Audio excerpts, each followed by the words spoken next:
लोगों के सेवा और लोगों की खिदमत का नाम है।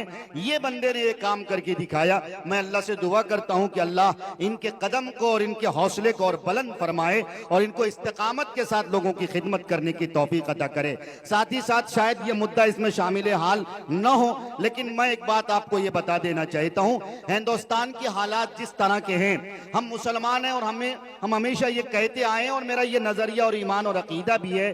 बहुत पहले एक उर्दू कवि, उर्दू शायर ने कहा था कि न तेरा है न मेरा है, ये हिंदुस्तान सबका है। न तेरा है न मेरा है, ये हिंदुस्तान सबका है। नहीं समझी गई ये बात तो नुकसान सबका है। और जो इसमें मिल गई नदियां वो दिखलाई नहीं देती, महासागर बनाने में मगर एहसान सबका है। महासागर बनाने में मगर एहसान सबका है। तो ये नदियों का मिलन इस बात की भी दावत देती है कि लोगों को इस तरह गले मिल के रहना चाहिए।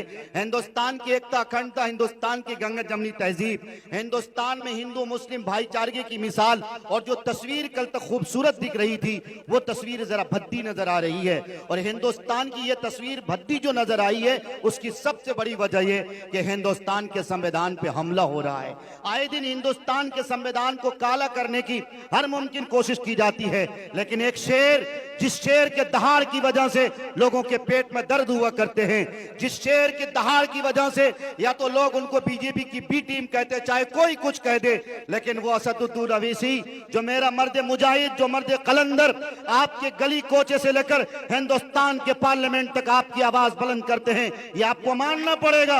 अवैसी मुसलमानों का सिर्फ नेता नहीं, बल्कि अगर हम लोगों ने अपनी जीती अपने जिंदगी रहते हुए अगर ओवैसी के मकाम को ना जाना, उनकी फिक्र को ना जाना, उनकी सोच और उनकी दूरअंदेशी को नहीं जाना, तो खुदा की कसम मैं ये खा के कह सकता हूं आपके सामने, हम में से शायद आपने देखा हरिजन को एक बैरिस्टर मिला था जिसे हिंदुस्तान के संविधान लिखने के लिए उनको चुना गया। एक और किसी मजहब के लोगों को बैरिस्टर मिला, उनको इतना मकाम दिया गया कि एड़ी की चोट पे पहुंचा दिया गया। लेकिन मुसलमानों, हम दलितों और पिछड़ों और मजलूमों और बेकसों और मजलूमों, सुनो, तुम्हें एक ऐसा मर्द कलंदर, एक सिपाही ओवैसी की शक्ल में बैरिस्टर मिला है, इनकी कद्र करो और हिंदुस्तान की हुकूमत इनके हाथ में सौंपो। ये हुकूमत कम करेंगे, इंशाअल्लाह तुम्हारी खिदमत ज्यादा करेंगे। इसलिए मैं कहता हूं, जब मर्द मुजाहिद तहफ्फुज़ औक़ाफ़ की बात आई, यानी कि पार्लियामेंट में बिल की बात आई, आपने देखा कौन डट के रहा, कौन सीपा सीना सपर होकर खड़ा रहा, यही मर्द मुजाहिद असदुद्दीन अवैसी रहे। हमारे वक्त पर कानून की बात बन रही थी, अल्हम्दुलिल्लाह ज्वाइंट पार्लियामेंट कमेटी बनाई गई, चाहे कि हमारे एक सीनियर साथी हैं दोस्तों में मौलाना मुहिब्बुल्लाह नदवी, उन सारे लोगों को बाद में कमेटी का हिस्सा बनाया गया। लेकिन पहले कौन सीना सपर होकर खड़े रहे? असदुद्दीन अवैसी जिनका नाम है। इसलिए जब आपको आपके यहाँ इलेक्शन का मौका खासकर हमारे सीमांचल में आता है, पता नहीं कौन सा करंट लग जाता है और कौन सा कीड़ा आपको काटने लगता है। लोग कहते हैं ऊपर देखो, ऊपर देखो, ऊपर देखकर सरकार बनाओ। अरे ऊपर आपका खुदा है, नीचे आपका अल्लाह की तरफ से भेजा हुआ एक मसीहा है। अपने मसीहा की कदर करो, ऊपर मत देखो, इंशाअल्लाह अल्लाह तुम्हारा बेड़ा पार करेगा। ये भ्रम और ये वहम अपने दिल से निकालिए। मैं माजरत के साथ, सियासतदान मौजूद हैं, सबको वक्त मिलना है, लेकिन एक बात मैं ये कह देना चाहता हूं, अभी तो बहरकैफ ज्वाइंट पार्लियामेंट कमेटी के अंडर में ये सब बातें चल रही, लेकिन हाल ही में हिंदुस्तान की तस्वीर को जिस तरह पलीत करने की कोशिश की जा रही है, गंदी करने की कोशिश की जा रही है, हम मुसलमान हिंदू भाई खाड़ी हाट और अतराफ के सारे लोग हम ये संकल्प लेंगे, हम ये अज़्म लेंगे, हम ये इरादा करेंगे, हम इस इलाके से हिंदू मुस्लिम भाईचारगी की इस मोहब्बत को बर्बाद होने नहीं देंगे, हम किसी की नजर लगने नहीं देंगे। अगर कोई रामगिरी महाराज क्यों न हो, कोई यती नरसिंहानंद क्यों न हो, अगर अपनी नापाक जुबान खोलेगा, हिंदुस्तान के आईन में रहते हुए, संविधान का ख्याल रखते हुए हम उनको कड़ी से कड़ी सजा दिलाएंगे। क्या समझती है ये दोगली हुकूमत कि मुसलमान सो गया, मुसलमान सब कुछ बर्दाश्त कर सकता है?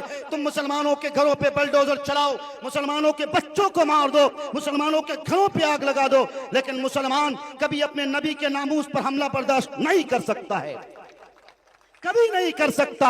इसकी भी लड़ाई हमारा शेर, हमारा मर्द कलंदर अल्हम्दुलिल्लाह लड़ रहा है। देखा आपने बयान कितना दिया, कितना खतरनाक दिया।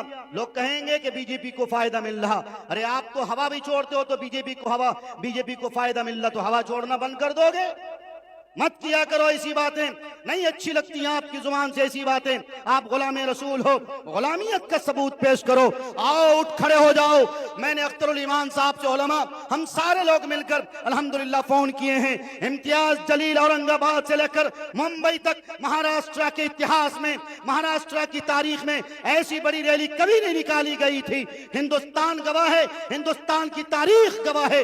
हम भी इंशाअल्लाह किशनगंज से लेकर पूर्णिया तक इतनी बड़ी रैली निकालेंगे ताकि कोई पाखंडी बाबा, चाहे वो यतीम नरसिंहानंद क्यों न हो, चाहे वो रामगिरी महाराज और कोई खबीस क्यों न हो, मुसलमानों में हो या हिंदुओं में हो, सिखों में हो या ईसाइयों में हो, कोई किसी के धर्म पर आलोचना नहीं कर सकता। कोई किसी के धार्मिक पुस्तक पर या धार्मिक ग्रंथों पर या धार्मिक व्यक्तियों पर कतई कोई टिप्पणी नहीं कर सकता। हम इस चीज का संकल्प लेंगे इंशाअल्लाह, रहते हैं इंशाअल्लाह, इरादा करते हैं आप सब लोग इंशाअल्लाह। बाढ़ से प्रभावित वैसे ही आप लोग हैं, सबकी फसलें तबाह हो रही हैं। वो अलग बात है कि हमारा नेता आपकी आवाज उठा रहा है, हम सबकी आवाज उठा रहा है और आपको मुआवजा देने की हर मुमकिन, दिलाने की हर मुमकिन कोशिश कर रहा। लेकिन मुआवजा सिर्फ दुनिया ही में मत लो, बल्कि मरने के बाद भी लो। मैं हिंदू भाइयों से भी गुजारिश करता हूं, मैं अगर राम के बारे में बोलूं, मैं अगर कृष्ण के बारे में बोलूं, आप मेरा गिरबान पकड़िए, मेरा कॉलर पकड़िए।